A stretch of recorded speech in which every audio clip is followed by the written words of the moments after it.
Magandang umaga po. Narito na po ang magiging lagay ng panahon ngayong umaga ng Martes, December 30, 2025.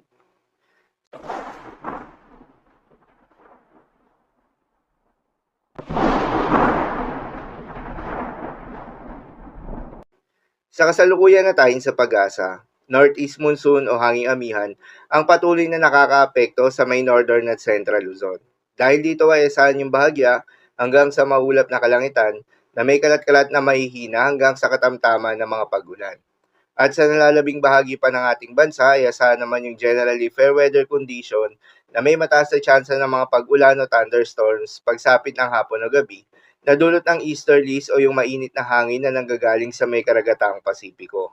Magandang balita naman dahil ayon sa pag-asa ay wala pa rin tayong binabantayan na low pressure area o bagyo sa loob o malapit sa Philippine Area of Responsibility na maring makaapekto sa ating bansa hanggang sa susunod na 3 hanggang 5 araw.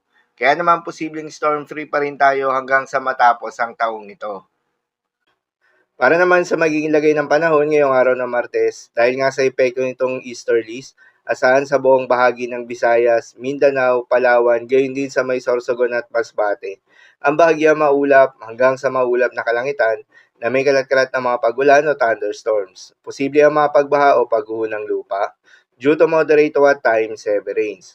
Habang sa Metro Manila at nalalaming bahagi pa ng Luzon, ay asahan naman yung bahagya maulap hanggang sa maulap na kalangitan na may kalat-kalat na mga mahihinang pag-ulan na dulot ng northeast monsoon. Para naman sa magiging lagay ng mga dagat baybayin, ayon sa pag-asa ay wala pa rin tayong nakataas na gale warning sa anumang seaboards ng ating bansa. Kaya naman malayang makakapamalaot yung mga kababayan nating mangingisda. At yung may mga maliliit na sasakyan pandagat, subalit iba yung pag-iingat sa mga maglalayag sa mga seaboards ng extreme northern Luzon at central Luzon, gayon din sa may eastern seaboards ng southern Luzon at Visayas dahil inaasahan yung katamtaman hanggang sa mahalo na karagatan.